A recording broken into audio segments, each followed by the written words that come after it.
We are talking photography, riding in Namibia, and of course, horses.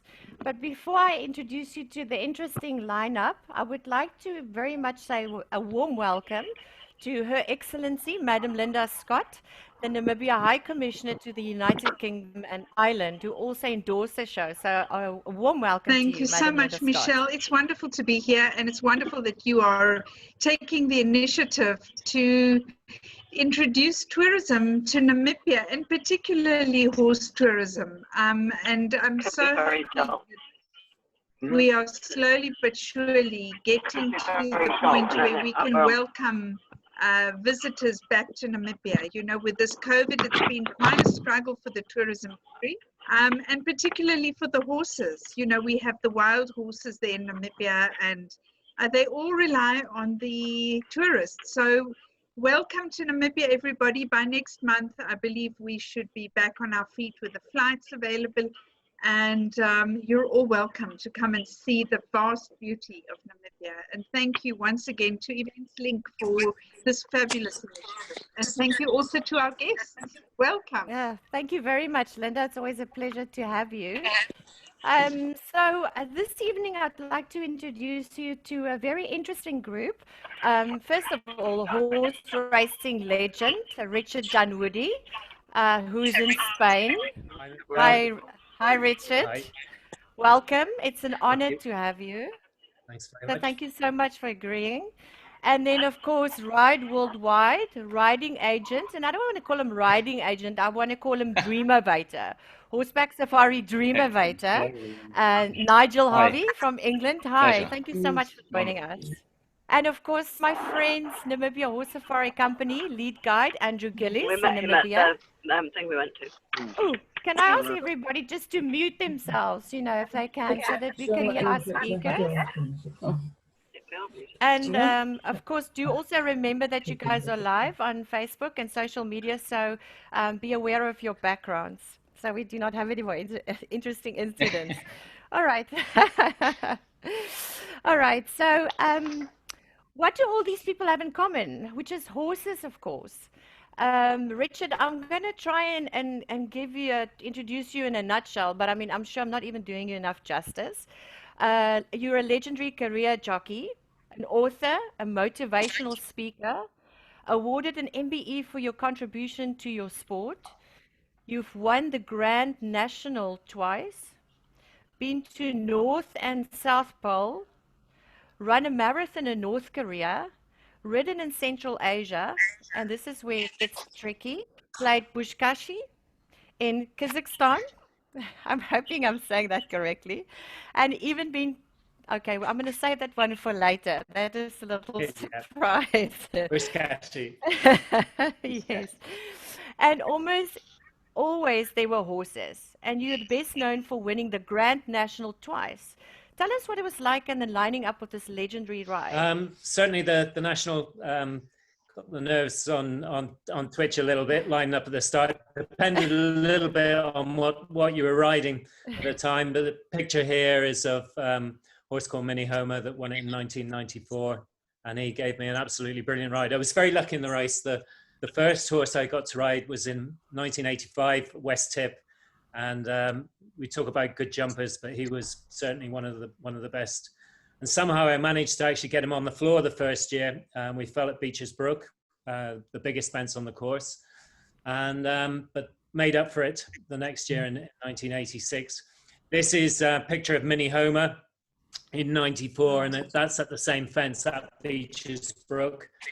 And I was very close to falling again, as you can see. He went down on one knee. If it had been another horse, it probably would have fallen.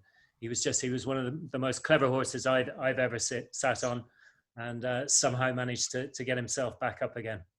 Oh, that's fantastic. But as I say, it was great race to ride in. Certainly one I miss a lot. 40 runners, 4.5 miles, 30 fences. Yeah, you couldn't beat it. Wow, that's remarkable. Linda, can you go to the next slide? Oh, sorry, Linda. Helen, can you go to the next slide for us? Okay, so tell us about your photography. Horses brought you to Namibia, and you've ridden in Namibia amongst other places in the world. And you you rode with worldwide with Nigel, of course. Yeah, So tell us a little bit more about that and your I photography ride and worldwide where the trip passion last year. started. Had a great trip with Andrew, and we'll talk a lot more of it later. I'm Yeah. basically photography wise. I got into traveling really sort of 2002, 2003. We traveled a lot to Central Asia. A friend of Nigel's, Johnny Bealby. I went mainly with his company early, certainly in those days, and a lot of great riding trips: Kyrgyzstan, Tajikistan, a lot in Central Asia, and then sort of in the 2007, 2008, kept coming back with all these bad Yeah. photographs. Thought I'd better do something about it, and went to Paris for a year, studied photography in a place called Spios, an institute there. And yeah, fortunately, my photography improved a little bit from there, and been working as a professional photographer, Sure. amongst other things, over the last sort of 8 years. Now we're building websites as well, but yeah, I enjoy photographing. I enjoy Yeah. photographing wildlife, and of course, I enjoy photographing horses. Well, hence me saying I'm not doing any justice when I introduced you. I'm sure you've got a much longer list of achievements. So well done on that. That is really a stunning picture. Sure. Um, Helen, if you can go to the next picture first. This is me. Wow, Argentina. Tell us about this trip. Yeah. Is this where, Nigel, is this the one Yeah, that you so initiated? this is, well, this is basically a little about Ride Worldwide. This is a dream of my wife and ours, and we started about 25 years ago. And we both have a love of horses and also a love of traveling with horses. I travel with horses always since pretty much birth. But Patagonia was a big turning point for me. It's an amazing place. I spent a lot of time there in my early 20s, and it's still got a wonderful pioneering feel to it. Horses still play a part in everyday life, in ranch life there. And I ended up actually buying a couple of horses and riding for 3 months from a remote estancia in one of the islands down south, right up to a place called Coyhaique, which was a real experience. Yeah, it's just a wonderful part of the world, which really made me think this is what I want to be in, travel with horses. And actually, Richard, you did the Gaucho Derby earlier this year, didn't you? Absolutely amazing, Nigel. It was my first trip to Patagonia. Been to Argentina a couple of times, been to Mendoza, but to actually go down into Patagonia, we didn't go across the Andes, but went quite high. What a beautiful place. And again, next year, hopefully we'll end up there with a Ride Worldwide trip. Yeah, absolutely. Next November, hopefully. Yeah, let's hope that'll go. So Nigel, when you went over the first time, you said you went the first time when you were 20. Did you go over to specifically do horseback safari, or did you just go travel? No, I was working on a sheep station. Oh wow! But there it's always worked with horses, so it's like, Yes. and, they're huge. Yeah. Has it been a passion of yours since you've been a child, or is it? Yeah, absolutely. My mother always kept horses wherever we were, and I've always loved riding. And I'm very jealous of Richard. Actually, I'd probably have liked to have been a jockey at some point, but that window went. But the thing is your diet as strict as Richard's? Because apparently, we had this conversation yesterday, and my colleague Helen said to him, "Listen, you look very fit. You must tell us about your diet," And then his wife laughed in the background. We said, "We know who's giving him the bad food," So, so Richard, tell us about that diet. Is it difficult to follow? Have you not followed one so sure for a about while? diet these days. Anyway, that's but probably now I'm 76 kilos. When I was riding, I was down about 63, 64 kilos. It was very, very hard work. A lot of time sat in saunas. Used to dehydrate a lot to get down to do the light weights in the handicaps. They say they're around 10 stone. So yeah, hard work. That was the one of the nice things about retiring, that I could actually eat what I wanted all of the time. So, and certainly if you're away on trips in Namibia, you the food is the food and drink, certainly you can't get enough of them. Most definitely, especially those juicy steaks. Tell us about Botswana and Tanzania. Nigel, is this also part of your trip? So this was wonderful. This was my next after Patagonia. It was Africa is. I was actually born in Africa. I'm African too, Michelle. So wow. Okay, we'd never said so. in Tanzania, and it was a long time ago. But these are Ruth and I worked in South Africa with a great friend of ours, Sarah Jane Gullett, who Andrew knows well. And in fact, at that time, we met Andrew there. And these are just a few pictures of riding with game. And the next one shows sort of galloping with the migration, which is just one of the most special things to do. I mean, it's incredible. But as we're going to see, it's not just the wildlife that gives Africa the edge. It has a lot to offer in other places. It must have been an unbelievable experience. I mean, in Kenya with the migration. I mean, so was it how long during the day did you ride? Was it like a full day ride, or how? They are. Basically, it's a mobile camp, and rather like Andrew's, you ride from place to place, and they put up a camp, and then you have 5 to 6 hours riding a day, and if you're lucky enough to tie in with the migration, which is between July and October really, then you'll see huge herds of game. And there are other places actually. Botswana also has a migration in the Kalahari, and which is wildebeest and zebra. But wow. So tell me, are you guys then on the ground yourself? You go to Kenya when you're with your group, you setting up everything, you've got hands on, you're on the ground. So with your groups? I don't go with every group. That's why Richard's great, because he takes groups for us, and it's really good to have someone like that to go along. I do go with some trips myself, and I always like to go and see. I mean, one of the joys is seeing new places and all these different kinds of horses, which are wonderful. Those on the left, those are Marwaris in India with these incredible bell-shaped ears, and it's actually one of the joys is riding on horses which are suited to particular areas and particular places, and so there's some quite special horses around. The Akeltekis, the Richard knows. Wow. This is Mongolia, that's beautiful. And again, Richard, you've been on these ponies in the Mongol Derby, haven't you?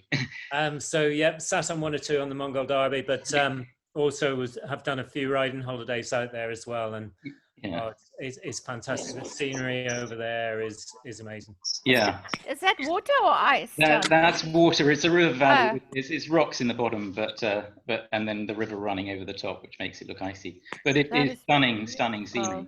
But also very special horses. These are these are the Genghis Khan's secret weapon. Sure. But, so Nigel, you've done your homework, to find the right horses and the right spots and the right places. So really, you are a dreamovator. I think this is fantastic. Well done. Well, it's certainly a dream for me. I love going on these places. Yeah. But some very special horses in Namibia too. Yes. I think we're going on to that. Tell us about that. So the horses you brought you to Namibia, of course, as you just mentioned. And Nigel, you've ridden in Namibia, amongst other places around the world. Tell us about Namibia. I don't know if Helen, can we go back? I'm sure, Helen, you've got a clip of where Nigel is. Yeah, where Nigel is riding. Maybe do we have clips? It's okay. We're all new to this. These are actually all Richard needs to take through these, because these are all his photos of the wild horses ride in Namibia. Yes. Yes. That was the start of our trip last year, and that was the first morning. We just came over this June, and just amazing scenery in front of us, and we saw the oryx and the zebra, and it was absolutely stunning. So great start, great memories of that first morning. Nigel, did you bring Richard to Namibia?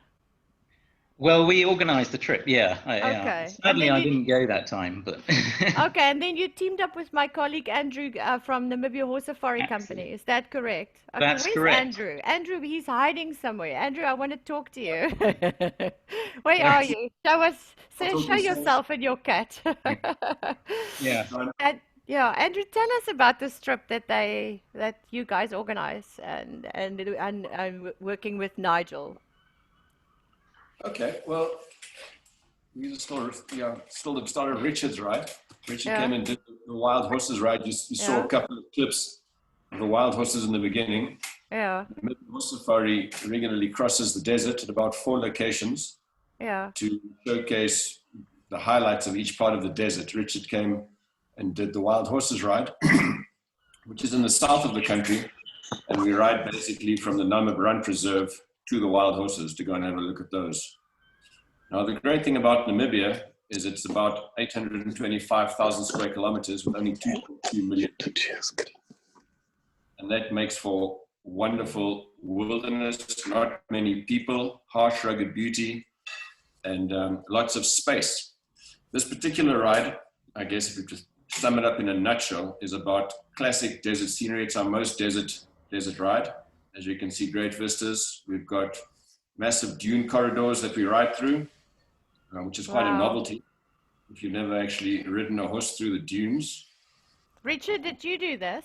Yes, this was a week. Well, it was a bit longer, 10 days, wasn't it, Nigel? Okay. Yeah, amazing. Different. We had times when we had to go slow. We had days when the sand was great to gallop on as well. This was a day we'd had on the dunes. It had been a long, hot day, and we'd come over the top of this dune, and there was the camp waiting for us. I think everyone will agree that the camp was more look forward to at the end of that day than any other day on the trip. But almost like lost paradise. You know, you arrive, you're like, wow. Can you we'd had lunch out on the dunes, and it was a warm day. This is lunch. You sit in the shade of the horse. It's a 28 kilometers through the sand dune. Yeah. It's really hot. It's sand as far as you can see. It's quite an experience. And you get to some of these massive sand dunes that when your loose horses canter down them, they become quite small, like ants. It's quite nice. But also you can see great big plains, sandy plains, and there's absolutely no point in walking across those. Yeah. Ideal for a bit of LSD, which stands for long, slow distance. Okay, easy. We're on a family show.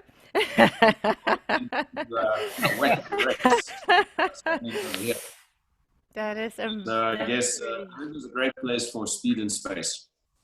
Okay. And desert scenery. So Nigel and Richard, did you expect to be on the horse this long, like the whole day? That you we this were what you were expecting? about 6 to 8 hours that day across the dunes, because we were riding. You know, obviously it was only walking. We barely had a trot that day. Up and down the dunes, hard work on the horses, deep sand. So probably about 8 or 9 hours that day, but generally around six to 7 hours.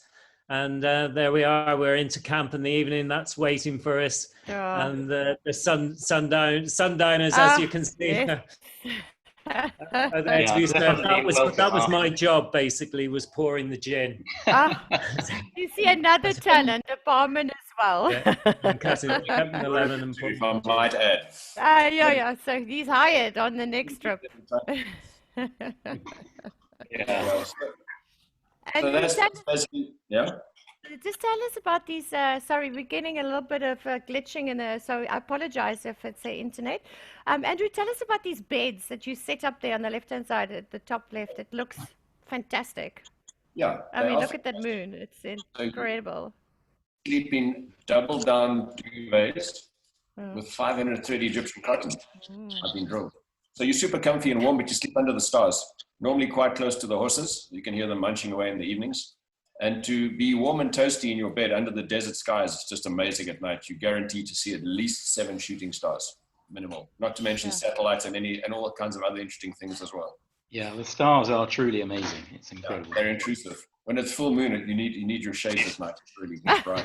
Yeah. Sure. So who needs a hotel, or a lodge? This when you can camp out like this. No, it's spectacular. And then there's always ice for your gin and tonic and hot showers. It's not like you're roughing it. It's impressive, impressive. Well, I like it. A little bit of lux. And actually, one of the things about Africa these days is you find things that everyone is getting more and more luxurious, and this is great because you are, you know, it's simple. You don't have the gold taps and the frills, but it's all you need, and it's just magical. I think, Nigel, you and I both know that it's the finer touches, you know, the small things that make such a big difference, like a cold cloth or just your bed under the stars, you know. So it's that wow factor that you do so well. So that is why you are Ride Worldwide, you know. So tell us about... The other thing I'd like to say, Andrew's got such a great team working for him as well. And we had, you know, they looked after us, Phoebe and then Rain and the whole team. They were magic. Absolutely brilliant. Good to know. We've got a fantastic hospitality Namibians, you know. So we are proud and we are hospitable. So tell us about your photography. Are these your photos? I took the cameras out just to take a few of the team, try and get a few of the guys cantering along the way. We had plenty of times we find good spaces to have a nice canter, a bit of a gallop, and people. Helen's set us up sort of what I'd do if I was photographing horses at speed, you know, shutter speed of 1600, sharp enough to stop the action. I usually shoot on basically manual shutter speed, manual aperture, and set auto ISO, that way for people that are interested on the photography side.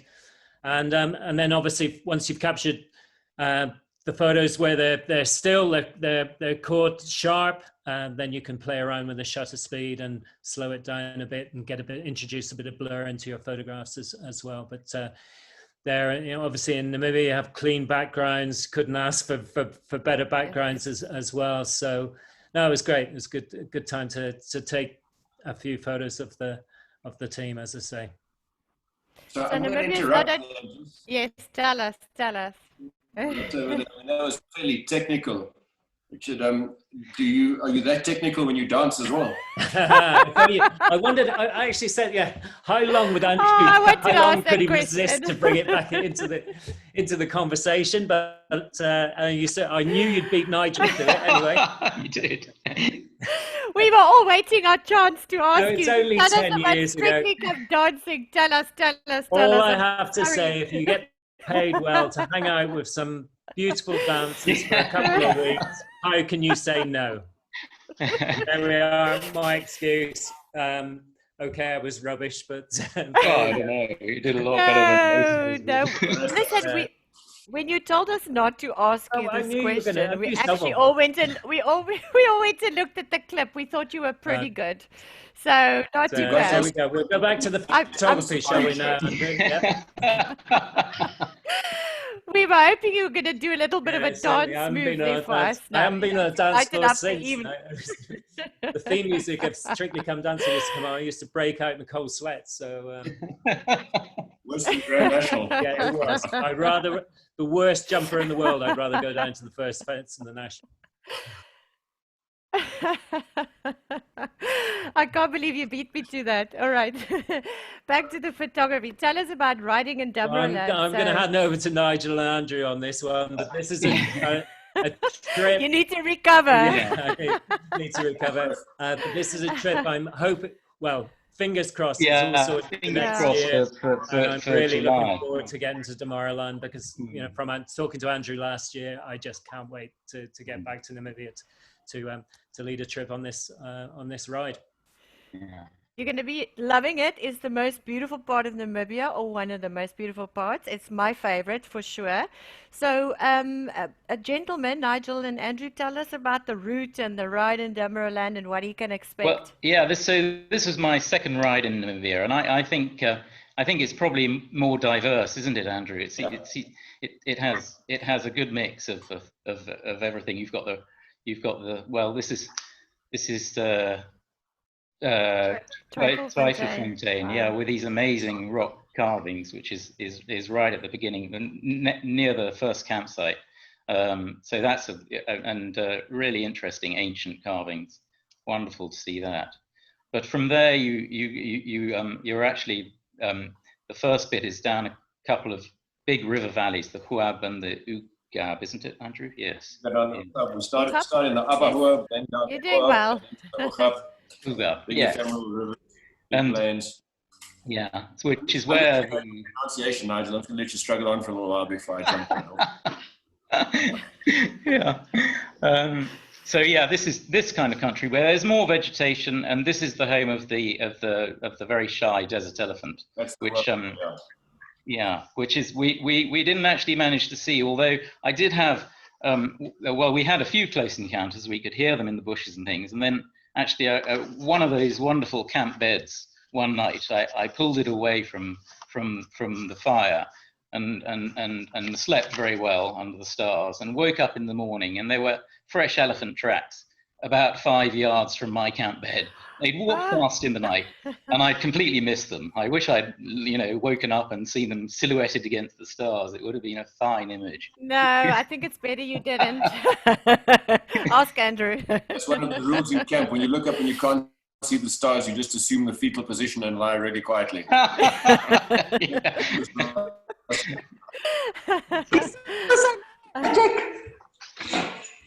I'm sorry. Can we ask everybody else to mute? Unless you have a question, you're more than welcome to ask. We'd love to take your questions.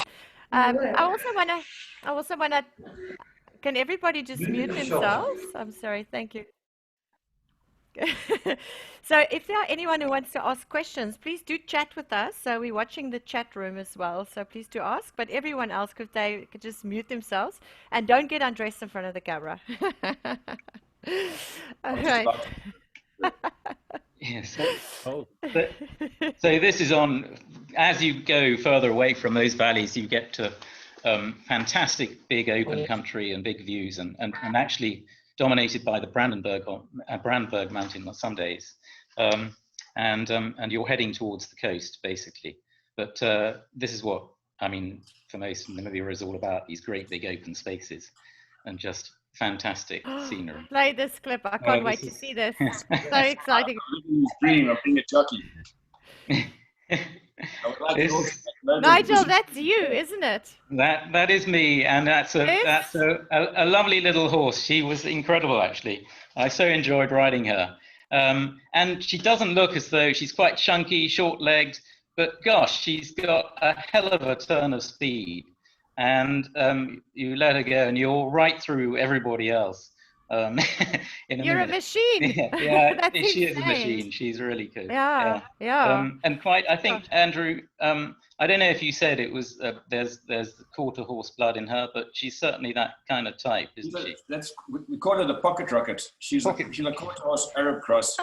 Yeah. You'd make a lot of money in betting, because she doesn't look like she can go. She looks like a kid's pony from the fair. Yeah, exactly. She's fast. Whenever we have races, she has to stand 50 meters behind everybody before we take off. Otherwise, we just know who's going to win it every time.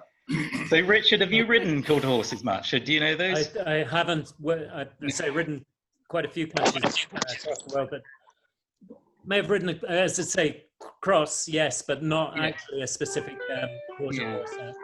Well, that type of race. No, it's not. Exactly. They haven't got the stamina for your kind of race, but certainly over a quarter of a mile, they're pretty damn fast. Straight action. Sorry, can we ask everybody just to mute themselves while we have the conversation? All our visitors and our guests. Thank you. There we go. Not the speakers. This is an incredible photo. Is this a picture of you, Andrew? Yeah. Very talented photographers that can do wonderful things. So on this ride, we ride down these big ephemeral rivers, which are home to some large charismatic megafauna, and so that's what the whip is for. When you close encounters, you make a big bang with it, and that sort of diffuses the situation. What is the next one? This is my back view going through the grasses, I think. I didn't recognize it at first. And you can see what's lurking in the reeds from time to time. So at this point, we'll all be singing Kumbaya really loudly. Andrew, where's this? Where's this picture taken? In the Ocha. Are they not lion there? That thing on the bottom right is a lion. Oh, there it is. Oh, of course. I didn't even see it. Oh, yeah. Okay. Yeah. It was very exciting because the grass there, well, we've just gone over it, but the grass was so tall that you can't see where you're going really. And as you go through, I mean, Andrew was very good and took us through, obviously, but there are parts where there could be anything on either side of you. Were you not nervous? And there's no way. Were you not nervous? Did you not know that this was on part of the itinerary? Well, no, I did know it was there, and I had every confidence, obviously, in Andrew. I thought there was a question for me, and yes, I was really nervous.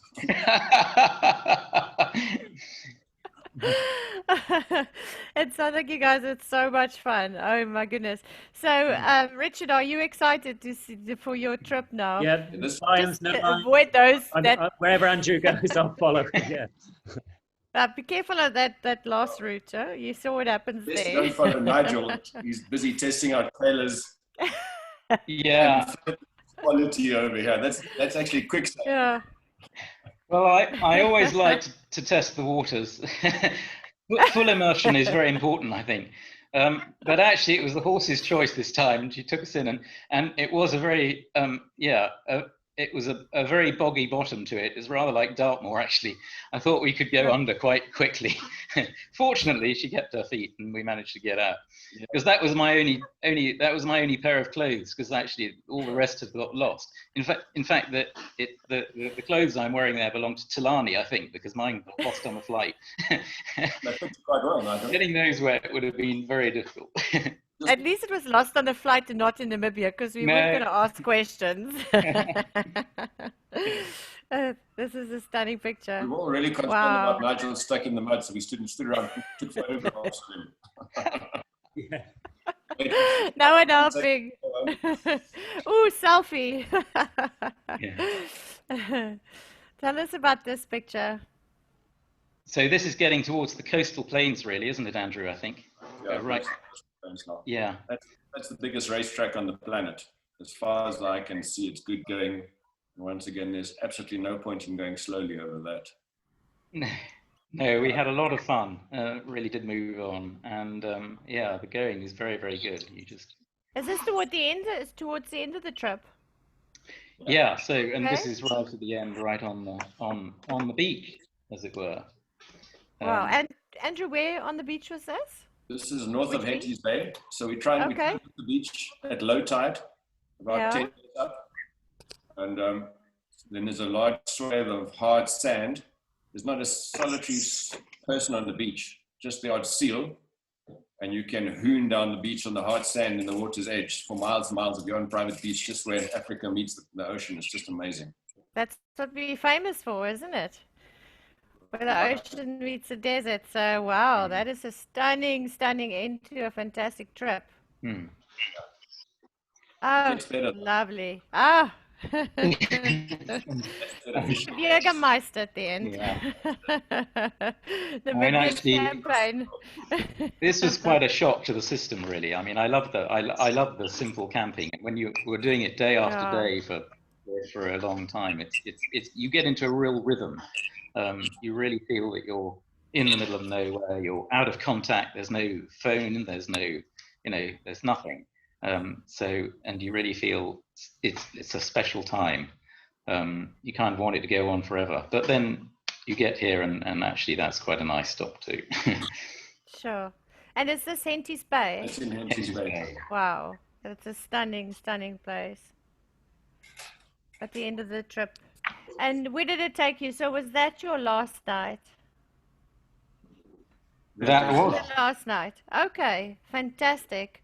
We skipped a few slides, of course, because I was jumping from one to the rest. But also, I want to thank you so much, everybody, Richard, for being here and sharing just your time with us, and Nigel sharing your amazing trips with us, and Andrew sharing the stories and experience of Namibia with us.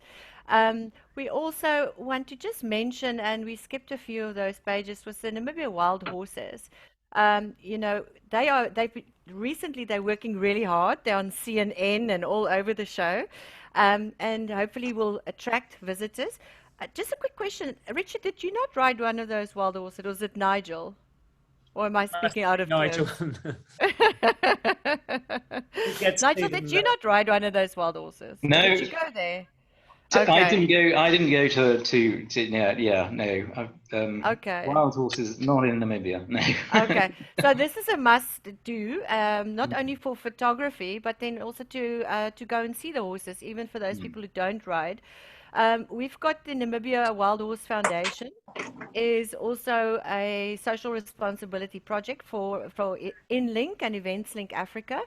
So we're going to introduce you next week, not next week, on the 20th of August, to our wild horses, who's been working really hard to attract visitors to Namibia. And we hope that you will support the cause and just have a look at it, maybe come and see it. And we hope to show it to you on your next trip, Richard. It is a drawing point for Namibia and for tourists. And if we can make a small difference, and the foundation is doing such amazing work, trying to feed these horses during drought and so on. So, but we're going to give you more information on that on the 20th of August, as I said. There's also a remarkable lady that we're going to introduce you to. But in the meantime, if people can log on to our Facebook page for the Namibia Wild Horses Foundation, have a look at it and see this is something that really touches everybody's heart. Horses got a healing effect, as everybody on this platform knows. My friend Aniska from Namibia said, she works with children with Down syndrome, and there's the best way to work with these children is through horse riding. So, and I'm sure all of you know this, and during this difficult time now, I think, and where the whole world needs healing, let's introduce horses, so please have a look at this. Nigel, if people want to know more about your trips, your Dream of 18 trips, where can they have a look? Are you on Facebook? Yeah, what's your website? How do they get hold of you? Rideworldwide.com as Okay. website, and then we're on Facebook and Instagram and yes, all that sort of stuff. Yeah. Fantastic. We're going to follow you. And Richard, we're following you in any case. We're stalking you because we're going to watch those clips of Strictly Come Dancing and so forth again, just to mess with you. Fine. But thank you so much for your time. It has been an honor to meet you. And thank you for the platform. Yeah, thank you for coming onto the platform. It's lovely to meet you. Yep, great to be part of the platform and to chat away with Nigel and Andrew. Yeah, it's been fantastic. So anytime, Michelle. Wonderful, thank you. And Nigel, thank you so much for introducing us to Richard. Thank you for setting it up, and thanks, Yes. Richard, for joining. Yeah. Good. Cheers. We've had a few chats. I'm just going to have a quick look at it. Basically, everyone is just saying, lovely chat. Thank you for this sharing the experiences, because that is travel these days, isn't it? It's all about experiences. That sells tours. And everybody said it's great to see you again and hear your story. So really, thank you very much. And then I want to thank you, special thanks to my team as well. Helen, who puts all these things together, from the Namibia Horse Safaris Company. Joseph Kafunda, who works tirelessly to help us on social media and live streaming. And then my team, Marilee Serfontein and Sophia Links from Conference Link. Thank you so much, you guys. We can't do this without your support. And yes, let's keep tourism alive and lift the spirits and introduce you to more wonderful and exciting people like Richard. So have a wonderful evening, and thank you all for joining. Thank you. Bye, everyone. Thank you. Michelle. Wonderful evening. Thank you very much. Thanks, everyone. Thank you very Bye. much. Pleasure. Thank you. Thank you, Madam Ambassador. Bye, Linda. Thank you, everyone. Thanks, Joseph.